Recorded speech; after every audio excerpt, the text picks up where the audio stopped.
Mignon, I'm so happy that you're here. We've been talking for a few minutes before we officially started, and I just get it. I get how special you are immediately. And I'm so happy you're here. So thank you for coming. I'm excited too. Thank you for having me. Like on the inside of me, there's this burning desire to scream, but I'm not sure how Yeah. loud I can actually. I love you so much. And I just love that people like you just show up in my world sometimes. It's such a giant gift. It's forget Disneyland. It's like this is the best ride I want to be on. Is just unpack this Christmas present, which is you, I your love it. story, your vibration, your sweetness, your faith, your passion. Okay, so we're obviously going to talk about the new book, right? Because the new book really is the old book. It tells the whole story. So we're going to talk about that. We're going to make sure our listeners know how important this is to get, read, understand, integrate. But I want to go back before all of this because I want to really give us like context for this transformation. Before the cupcakes, before you started to even know that you were being called and being assigned to lead and to lift, what led you there? What was the moment before? And then I want to know how you pulled yourself up by your Yeah. divinity to actually Mm. let that girl, that other girl who up Mhm. until that moment had not heeded the call, how did you get her to feel worthy enough to step in to who you really are? Mhm. What is that whole journey? Tell us a little bit about it if you can. Yeah. That's why this whole question is the reason why I had to write a book. Yeah, I clearly. had to write this book so that other women out there would know what they could do if they believe. Mm, So before all of this, I was a stay-at-home mom who was drowning in debt and brokenness. We were losing everything that we had, including the house that our business is now in right now today. mm, When my husband asked me for a divorce after 21 years of marriage, I don't know what I'm going to do because my life has been taking care of your children while you bring home whatever is left for me to manage. And there are many days that we don't have lights. mm. And there are many days that we don't have water because we couldn't afford it. And this is a recession. This is 2008. The Mhm. economy is turning down, and we're in the business of building the atmosphere up. So, my ex husband was a contractor working, building houses and things. And so, we're in the business that's required an up economy, and the economy is going down.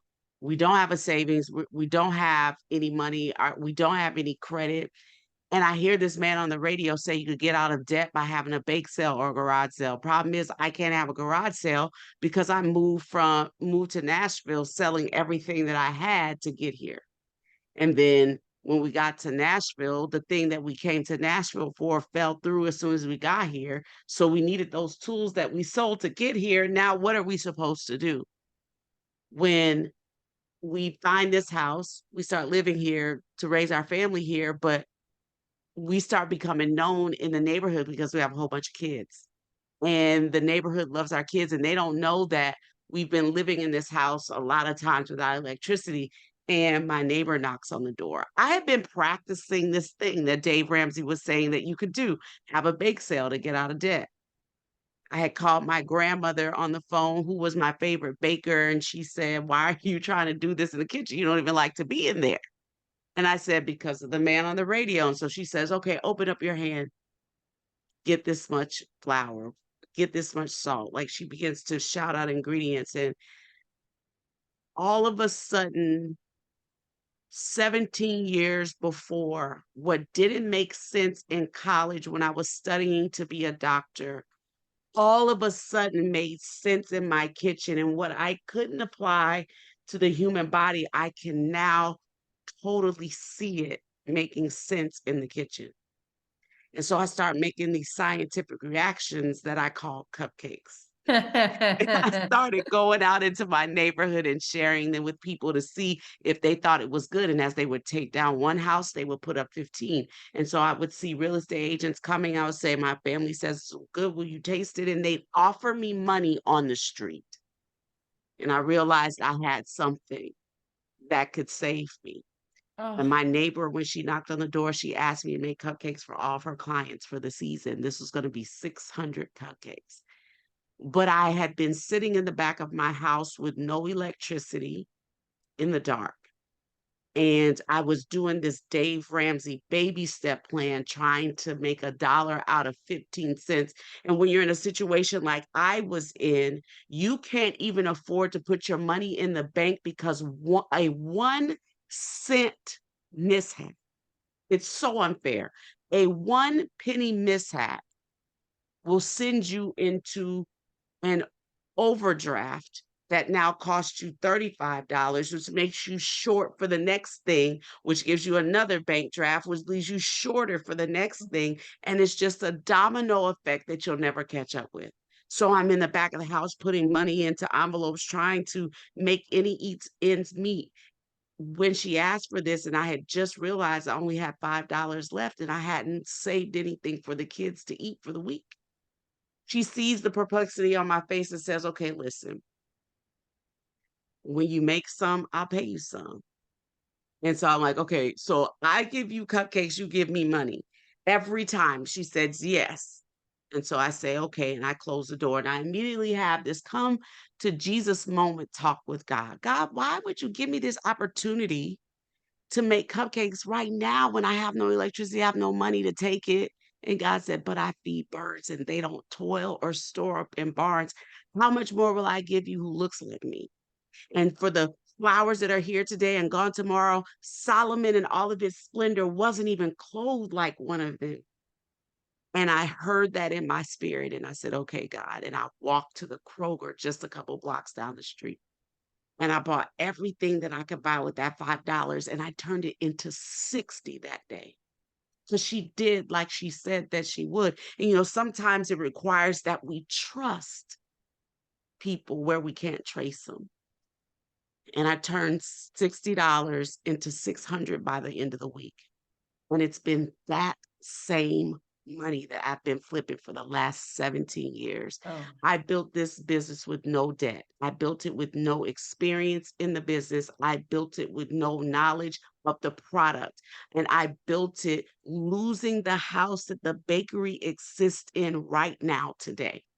I own that house. And I've been able to set up a trust fund for my grandchildren to be able to have it upon my transition from here to there. And I'm so proud of what we've been able to do as a family, me and my children, when we were supposed to drown, when we were supposed to be left behind, when we were supposed to be continuing to live in lack and to continue to want. God said no.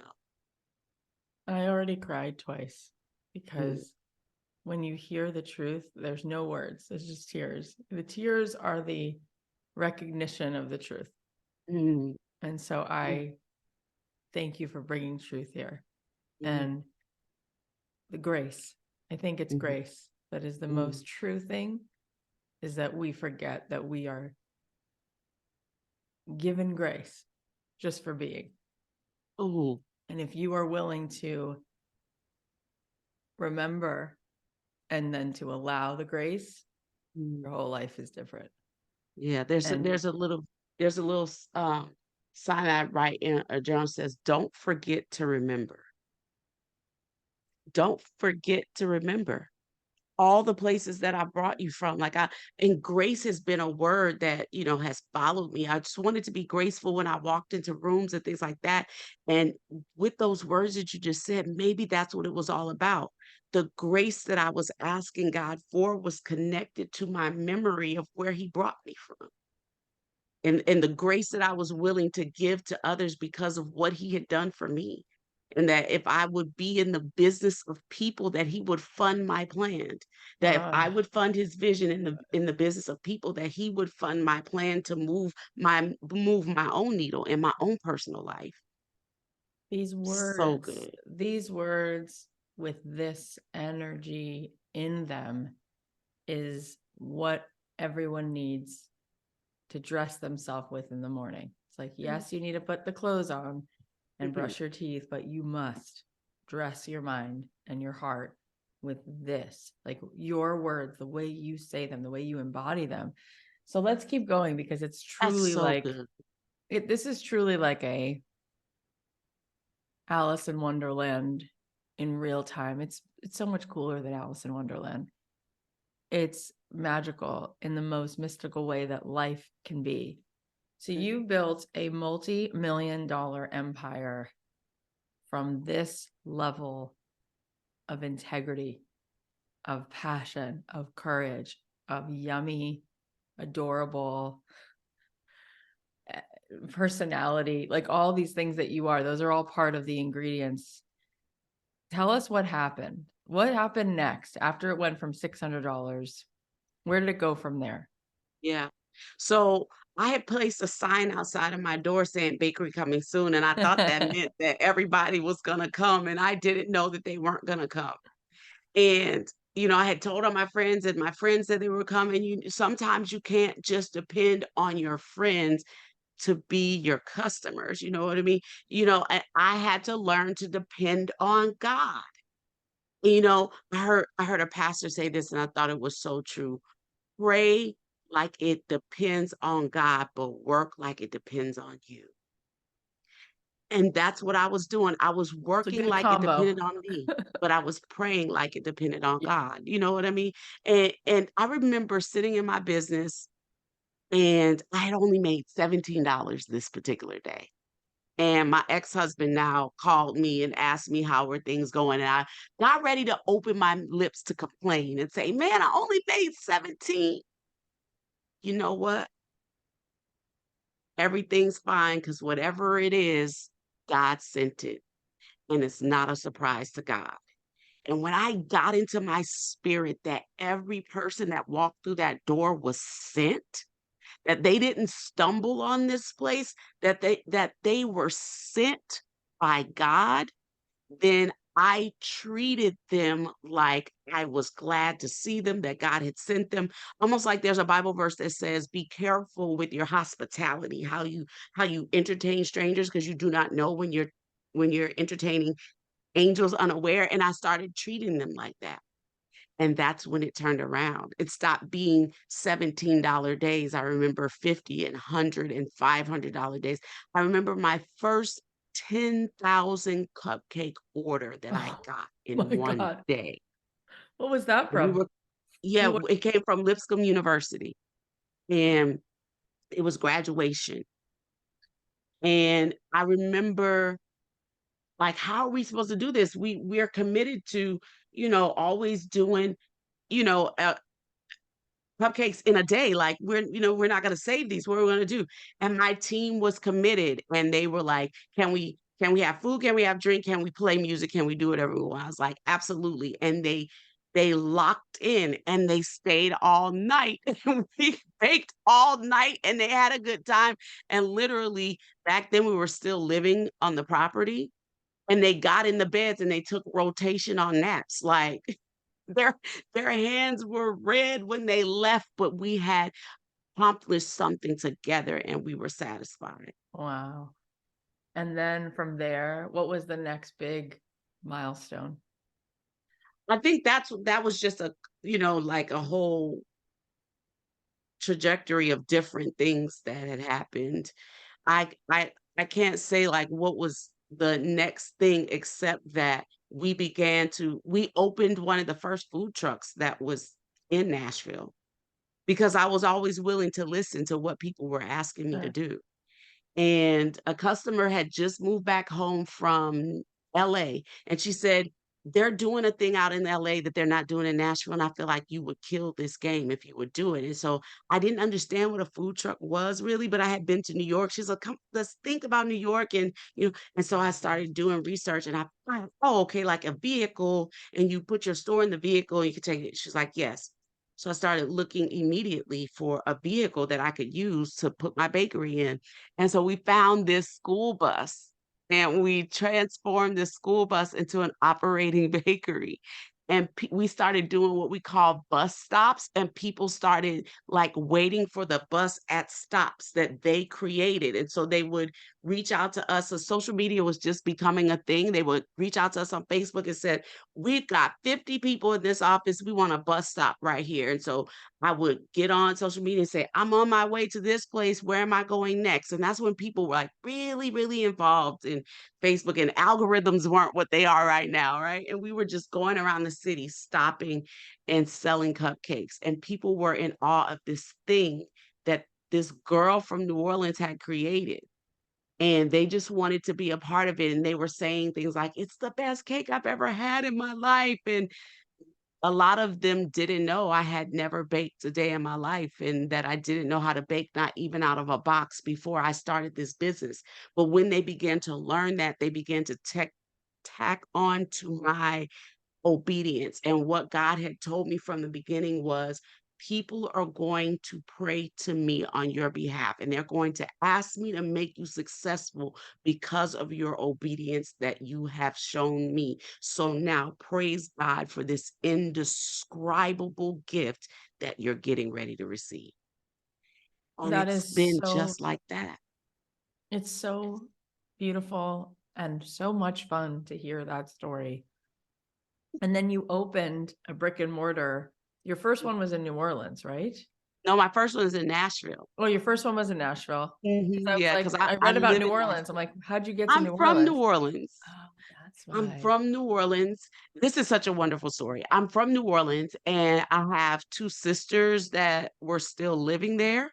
And I called my sister on the phone because I saw myself creating wealth at this point. And it was 2016. I was divorced now. I had been divorced for a year, and my one of my best friends was saying, "Listen, you need to get out. It's time. It's time to unbury yourself. We're going to New Orleans. It's going to be a free trip." Her husband had some business to do. I had never been to the Bayou Classic, which is a major football game. My sons had been pressing me that now that I was single, I needed to understand football and get into it and get ready.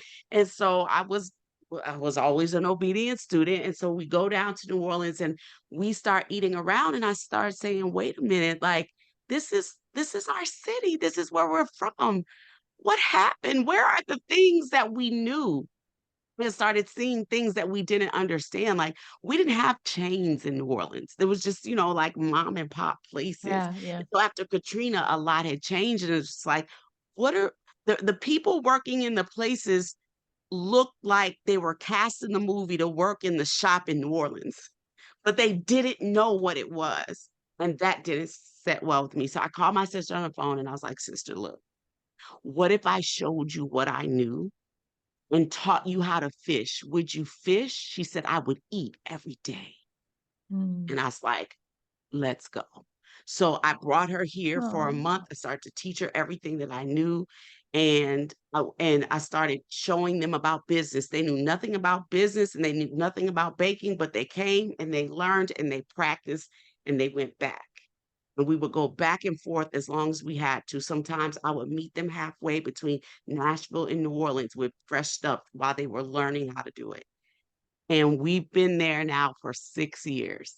And this is the year that our accountants are saying, I think you created something that's unstoppable now. And it took us that long to get there, but they were fueled by my faith. They were fueled by the people here in Nashville and what they were seeing that they were doing.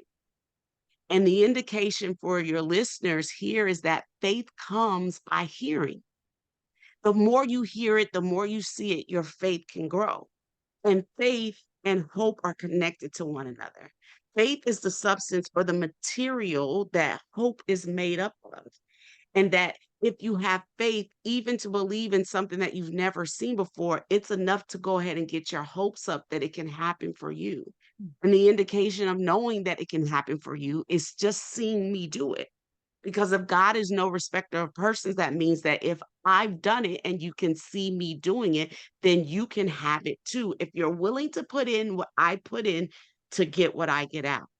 It's like Obama becoming president was so important for my sons because they could be what they could see. totally. And once they could see what they could be, then they could get determination to go after what it is that they could see.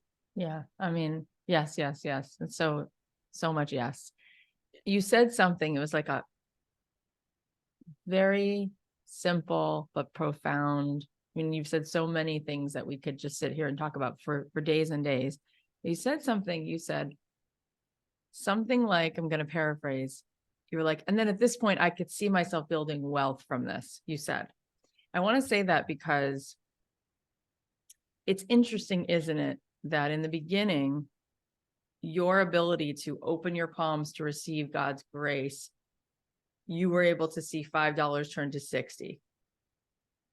And it's interesting because you just said, and then at this point, I was able to see myself. What I want to just shine a light on is how you're given this next sort of look into the distance where you can like see the island that you're headed toward. And there's a way in which almost people sometimes get frustrated that they're not seeing the end right now. They're seeing like steps at a time, or they're not even seeing the next step. There's something really profound to how you see what you are equipped to see, and the next step that you can see that you can actually lean into now, right? It's like when you have a baby, first, you just spend 40 weeks pregnant, right? It's not like you get pregnant and then God's like, okay, tomorrow morning, baby's coming. It's like, no, you're going to get used to this, right? Then you're going to percolate.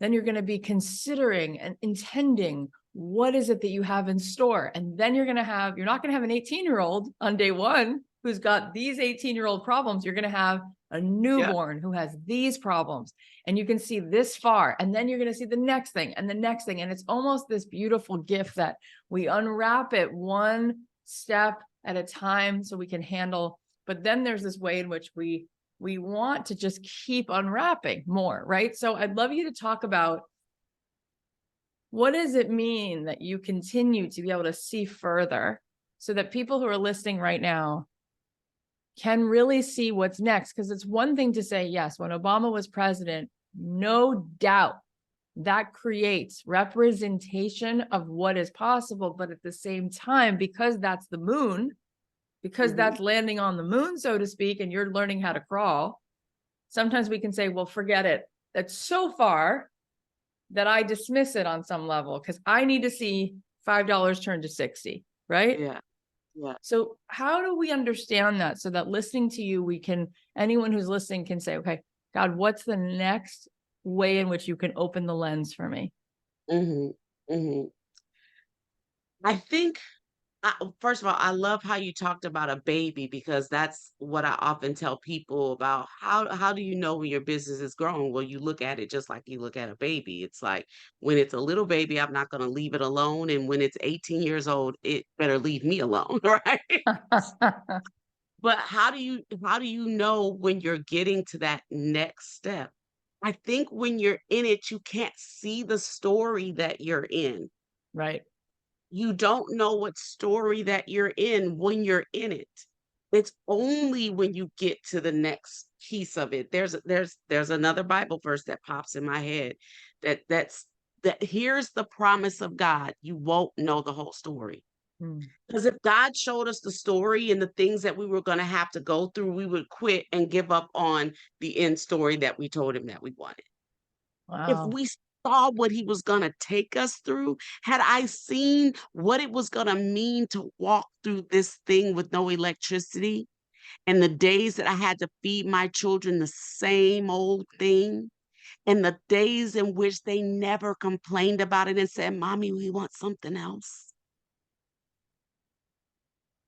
And the days that I had to scrape and scrimp so that they could have track shoes because they were gifted, and the ways in which I figured out at the last minute, can I get you field trip money? If I just volunteer to be the mom on the field trip, can I go? So that I don't have to send my kid with money to buy food on this field trip, because he's not going to eat that and we don't have the money for it. Like, these were the things I Oh, was going through in my life every day. And it was when another neighbor turned around and knocked on my door and said, "Hey, I see what you're doing.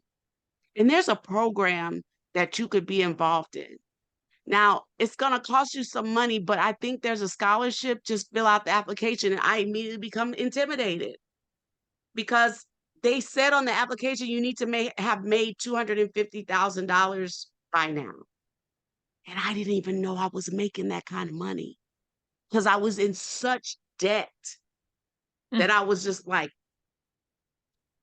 getting rid of debt, getting rid of debt. And I qualified to be in this program. And then I didn't even know that I didn't even need the scholarship money because God always showed up and made a way. mhm. Whenever I showed up, he was like, "Catch up, I got more." If you if you speak what you seek, you will see what you said looks like, saying, "God, will you give me this?" and walk toward it. "God, this is what I want," and you move toward it. "God, could this happen for me?" and you move toward it. And I never looked back to see what wasn't happening. I only kept my eyes forward for what was happening. And when I got into that program, I started realizing that I should just handle this the way that I handle all things. Because how you show up to anything is how you show up to all things. And so I would sit at the front of the class and I would ask questions and I'd look around the room and I'd feel embarrassed because surely they know what you're talking about. And it's only me who doesn't know. It's only me who doesn't know what, a profit and loss statement is. It's only me who doesn't understand what kind of tax accounts I should have and what is, you know, what is this form for, that thing for, and it's only me who doesn't understand. Right. But as I began to raise my hand and ask those questions that I needed answers to, people would stop me and say, "Thank you," because I didn't know it either. Yeah. I was just Wow. gonna wait until I got home, or "Thank you for asking because let me explain it to you the way that it was explained to me." It helped me really get a better understanding than the one that the professor gave. It's And it unlocked an opportunity for me to understand that I wasn't the only one, but I was the only one that was willing to ask questions. yeah. Bravo. That's so true. And I want to say something about so many women that I meet will be so inspired instantly by you because there's what someone says and then there's who they are. And your inside matches your outside in a way that's so rare and such a blessing. And also, what they fight silently is this constant toxic way in which they don't believe that they are enough. Mm, And so, if I meet somebody who is so kind and so generous that she's always volunteering at church, she's always helping her friend, and she has a talent, she knows how to organize a closet, or she knows how to cut hair, and I say, why don't you get your first customer? It's like nails on a chalkboard. And you mm, were able to move into that. And one of the things that you said that turned it around for you was mhm, seeing each person as being sent. mhm, And that turned $6, I'm paraphrasing, into 600 or whatever it was. That is the most mystical part of the whole journey, that beginning. mhm, And what would you say to someone who's right there? They just got to employ courage because they don't yet have confidence, right? mhm, And it's scary to no end to think of going and knocking on the door or being paid. It's like they just go through all that stuff in their head. Why are my cupcakes worth paying for? What if people mhm, don't like them? Well, I feel stupid. I don't know how. No, I don't know how to deal with money. Like there's a million reasons why then they will never even begin. So they'll just quit before they start. So what would you say to those women specifically to help them have the alignment to walk forward even in those moments? mhm. I would say that there is a limited time to accept the limited time offer. It won't always be available to you. And what I started realizing was that little whispers would come to me and say, What if you did this? Uh, What if you did this?" And as I would let those whispers go away and not do anything about it, I'd see it show up on the other side of town or on TV and somebody else is doing it. I'm like, I had that Uh, idea first. Oh, I bet you had that idea first. Why didn't you do it? yeah. Because I didn't believe in myself. And there comes a time when when you choose life. I was being awakened at 3:17 every morning by God to talk to me about what it was that he wanted to do.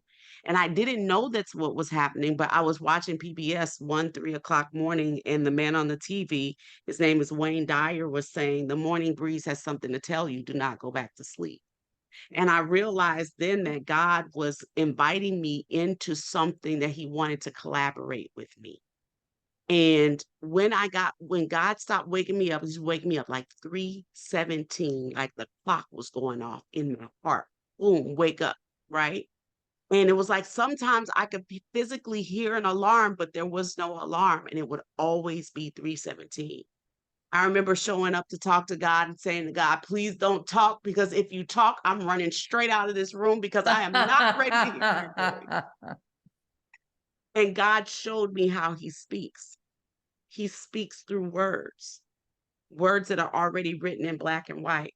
And the Bible says in John 1:1, in the beginning was the Word, and the Word was God, and the Word was with God, which lets us know that nothing exists apart from words. And I'd be sitting there Mm. reading my Bible, just opening it to wherever it would fall. And he was giving me instructions on how I was to govern myself and instructions to let me know that he loved me more than anybody else. And I took that to mean that he loved me more than he loved you and them and all of them.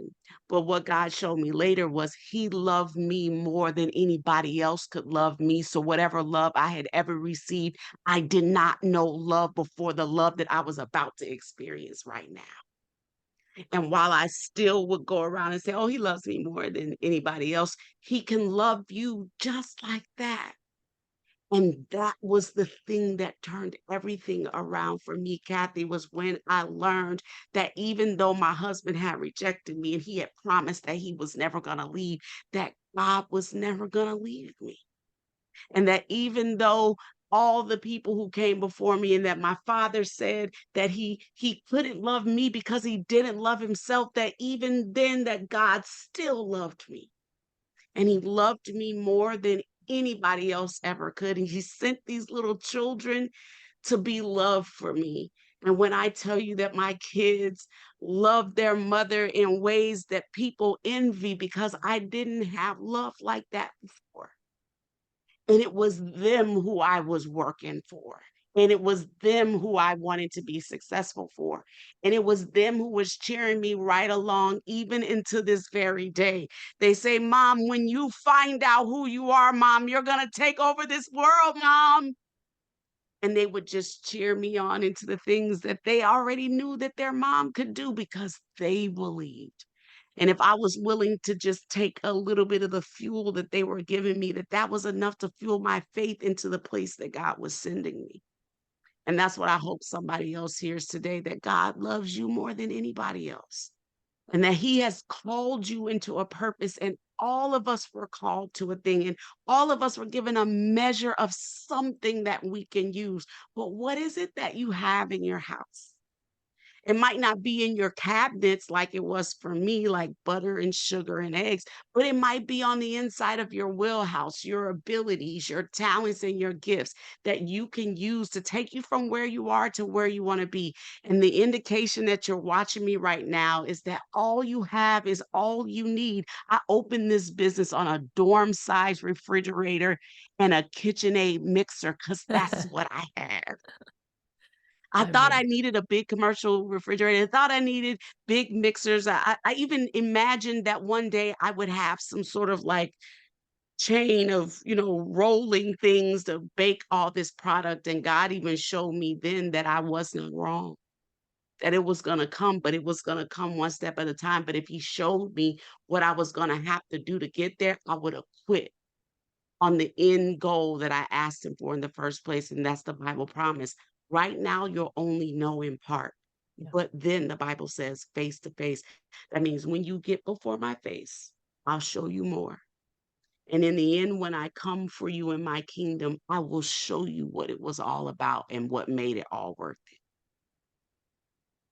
What you just said should be required listening for everybody in the world. And the truth is that that is the core wound, and the core medicine of the wound is that there is a way in which, for so many people, the love they experienced was actually not love. They thought that was love, but it was actually a transaction. It was Mm, actually, if I'm good, I'll be loved. If I'm thin, I'll be loved. If I don't make too much of a fuss, whatever that is, which isn't love, it's an imposter. And mhm, therefore, self-love mhm, doesn't exist for most people.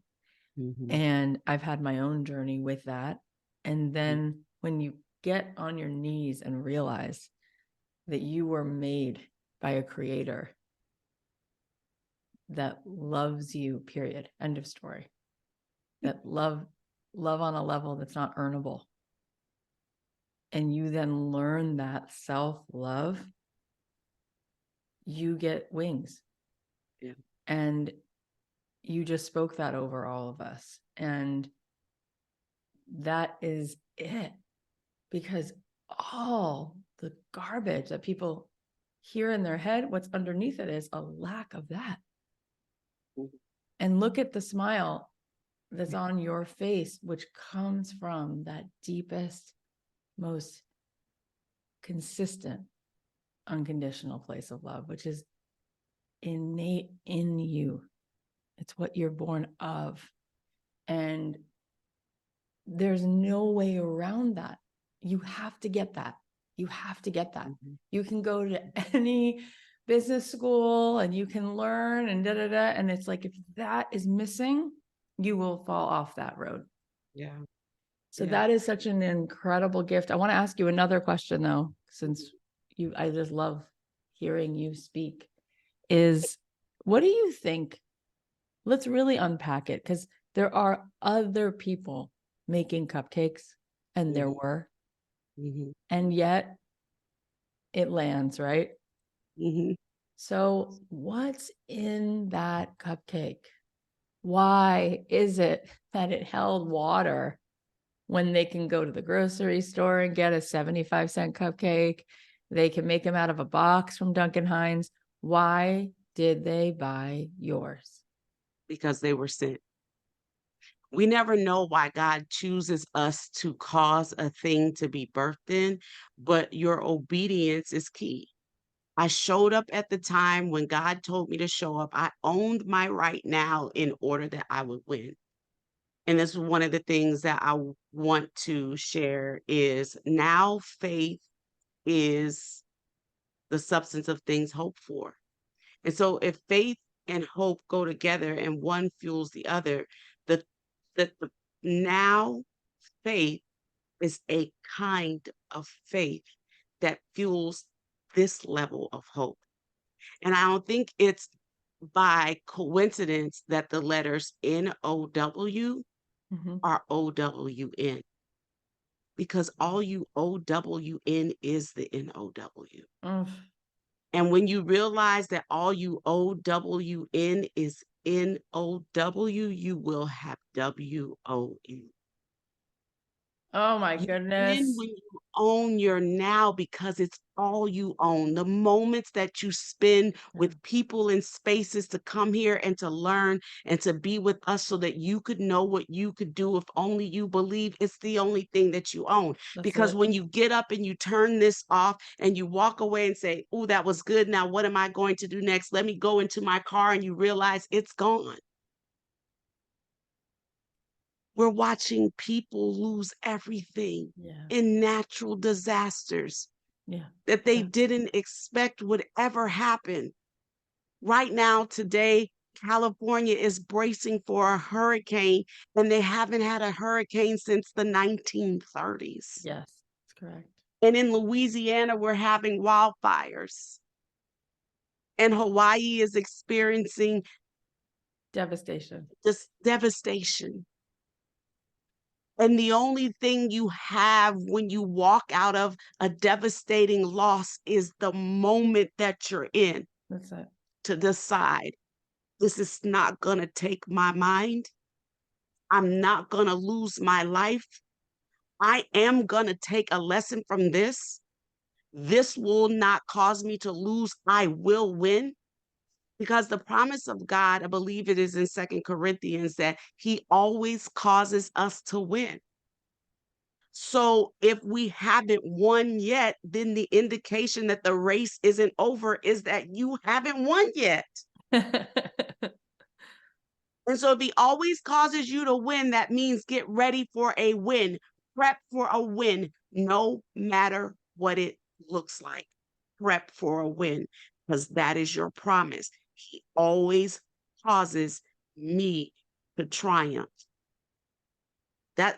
Triumph is bigger than just a win. Like that's an against all odds 100%. sort of victory. Yeah.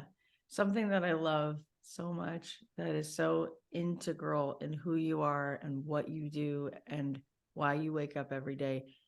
In reading about you, there's this mission to be a lighthouse to your community. Mhm. And that's not lost on me. And that's so obvious about you. I want you to talk about that because that is so essential to the blessing that continues to come to you, I believe, and also your fulfillment is Mhm. that this was never look at me, but come with me. Yeah. Talk to me Yeah. about that collective, about why you wanted to thread that into what this is, that it's not Mhm. just selling cupcakes, it's Yeah. selling cupcakes as a lantern, as a lighthouse. Mhm. What does that mean to be a lighthouse to the community? I learned in the process that you could only keep what you were willing to give. Whatever you held on to, Yeah. that was all. You were never going to get more, and eventually holding on to that meant that it would go away if you kept your hand closed. But in order to receive, you had to have your hand open, which meant that you were going to lose things. Okay. And so I was willing to give away what I had in order to receive from God. So I would give to others and I would receive from God. And the biggest reason why I wanted to be a lighthouse in my community was because this business, I was building it up in a community where there had not previously been ownership in it that looked like me. Yes. That our community Oh, I love it. where I lived, they had been redlined and not able to own in this very neighborhood. And so I wanted to show them what could happen if you believed. There's a Bible verse that says, have faith in God and you can have whatever you say. But first, you got to believe it. And so I believed that if I told others that they would tack on to what it was that I was saying, because I promised God if he would make me successful, I'll tell anybody, God, who will listen about what they could do if only they believe. And he said to me, because you have chosen this thing, every place that you place your feet, you will find ownership. And I will do for you what you have asked of me as you continue to go out and tell others what I will do for them also, if they would only believe what I said. And so it was an offering of death or of life, of blessings or of curses. And God said to me, choose life so that your family can live. And listen, this for me is so much more than cupcakes, Kathy. I am the daughter of a man that was born on a sugarcane plantation in 1947. My father was born on a sugarcane plantation in 1947. I stand as a representation of my ancestors' wildest dreams as I am making wealth and building a legacy to leave for the children that are coming behind me in an industry that they were not allowed to make a living. I'm now building wealth and leaving it for my children's children to take and carry on. And so it's not lost on me that they could not do the things that I am dreaming of doing and the places that my granddaughters are walking in and saying, "Hi, my name is Lincoln Francois. My grandmother is Mignon Francois, and I want that to matter for something." And so the way that I make it matter is I get on here and I tell you.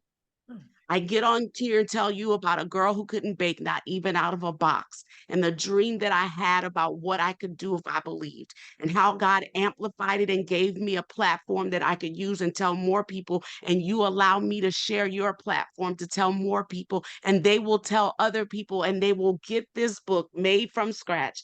Finding Success Without a Recipe, and they'll read in it between its lines the story of a girl who used the science from her background to inform her future about where she was going. And that is what it means for me to be a lighthouse in this community. There was a little song that we used to sing when I was a little girl. Hide it under a bushel. No, Yeah. I'm gonna let it shine. Fine. And that's what I'm hoping to do. Be a girl that has light shining from me, my hair which stretches toward the sun, It's amazing. I'm like even an totally in offering of tears. praise. I'm like just totally in tears. And I think about my grandmother, who had to come from Ukraine, like to escape all the Mhm, horrors and was only allowed to ride steerage, like with the cattle. mhm, She wasn't allowed to be with where people were. mhm, And then came here and wasn't allowed to go to school past fourth grade. There was no reason for girls to be in school, mm, right? yeah, And now to think of what you're saying, and she used to say to me, "My money's on you. There's nothing you can't do." Right. And like that, that we understand that we stand on the shoulders of giants, and that there was courage that came mm, before us so that we yeah, could go mhm, over the horizon. And mhm, it's so awesome to mhm, hear. It's awesome, mm, it's awesome. And I want it's like I'm hearing you speak and I'm going to say something so obvious, but it's like all that you've done is just so you can go become the greatest speaker of all time. Like mm. your ability to speak over people is so singular and I receive that. so it's like you're the best pastor ever. I mean, it's amazing. It's like Maya Angelou moved over so that you can step in. And I'm so excited to watch what you will continue to build with your faith alone, with your conviction alone. It is so massive. It is so massive. So as we're signing off today, obviously we're going to put the link to the book. Obviously everyone should read it. Every person in the world should read it, especially every one who looks like you, every woman, any person who has ever felt the feeling of being marginalized and the feeling of being disconnected from that which is our birthright. Anyone who has ever felt that should be reading this book and walking forward toward all that really is possible.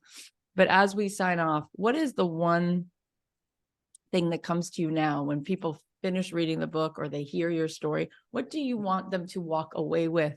And what's one thing they could do today, one tiny little thing they could do today to be closer to who God created them to be? Yeah. I want them to count it all joy when they experience trials of many kinds, knowing that these trials only come to increase their perseverance. And when their perseverance is mature and complete, then they will lack nothing. I want them to look at the circumstances that they are in and understand that a lesson is being left for them in that situation that they can use.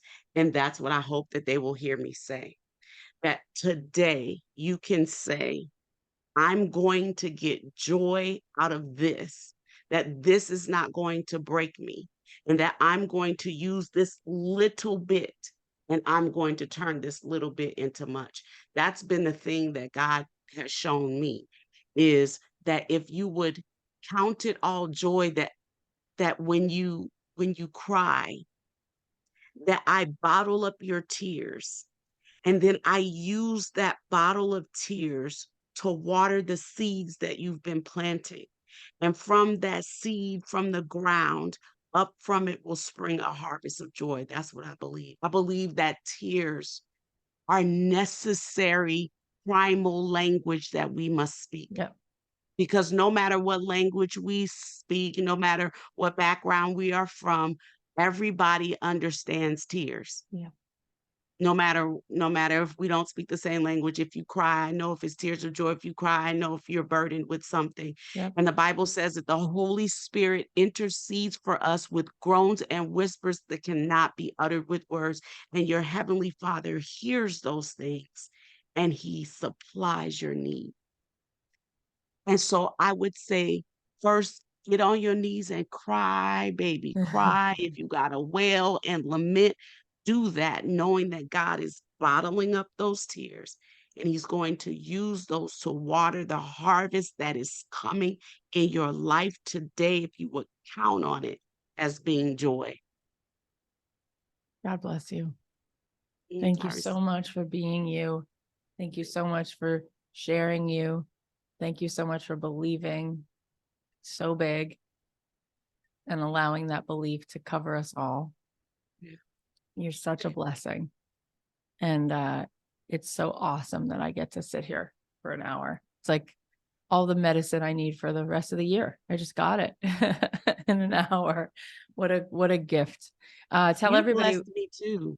You blessed me Yeah. too. Like I'd never heard anyone speak that over me, to say that Maya Angelou, that I'm walking in the footsteps of Maya Angelou, is huge.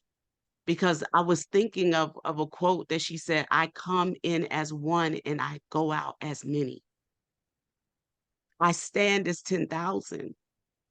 And that's what I hope that everybody who hears this will know. Like, we link up together. We walked in here as individuals, but we walk out of here as a team. We walk out of here as a team, as sisters that have locked hands and said, we're going to go and we're going to tell them. Yeah, And then they're going to go and they're going to tell them. that's And right. they're going to go and they're going to tell them. And all of a sudden, it's a sisterhood of 40 million who know what they can do, who are not going to let anything stop them, who are not going to let what somebody said about them be the thing that is the defining moment for what it is that they're supposed to do. Who are going to look in the mirror and say, this is what God has called me to. And even though I can't see it, I know that he said it. And because he said it, I believe it. And it is so. And I just appreciate you speaking that over. I felt that in my belly. And now I feel like, okay, God. That's right. And I'm going to tell you, I've sat here with almost 800 people, some of the coolest, brightest people that you know, who walk in this world, who write beautiful books, who say beautiful things, Marianne Williamson, Deepak Chopra. You have been given a direct line that when this word hits you and you speak it, it enters the heart immediately. It is so potently from the cleanest place of love that it immediately enters the heart of that who's listening. Yeah. That you got to take that. You got to take that. I receive it. It's a new beginning of a new frontier is what I am watching and knowing here. It's awesome. Like, I can't wait. I can't wait to go write that down. That was so good. Like, I only expected to pour out. I didn't expect to be filled back up.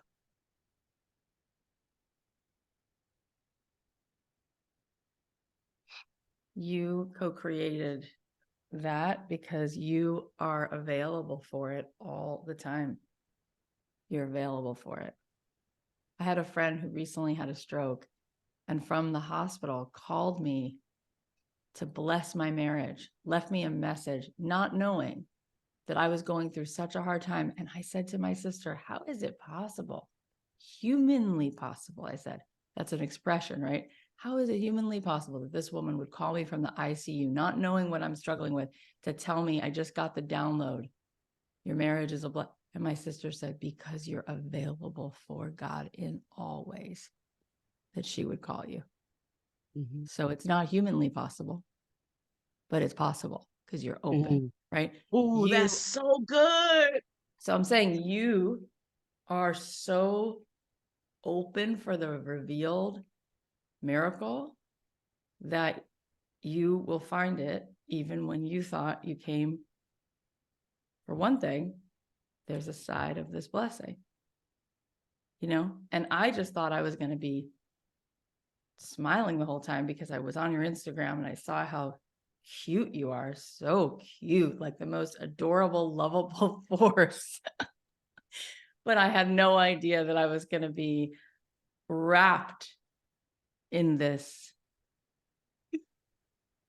just potent grace. It's awesome. So thank you Thank for that. thank you. Thank you. We're going to put the links to everything. Tell people where they can find you on Instagram. Where can they go be a part of your world? Yeah. So they can join me on Instagram at Mignon.Francois. That's Mignon.Francois. They can get the book. It's available now on Amazon.com. And if they already have it, if they would give me the kindness of a review, that helps to propel the book out so that other people can find it. It's called Made from Scratch, Finding Success Without a Recipe. And then they can ship our cupcakes nationwide by Oh, going to the cupcakecollection.com through our partnership that we have with FedEx. that is so awesome. I'm going to get on that. I cannot wait to taste those. Thank you for everything. I hope that Thank you you. receive it, keep doing it. It's just the best. Thank you, Mignon. Thank you, Kathy. This is awesome.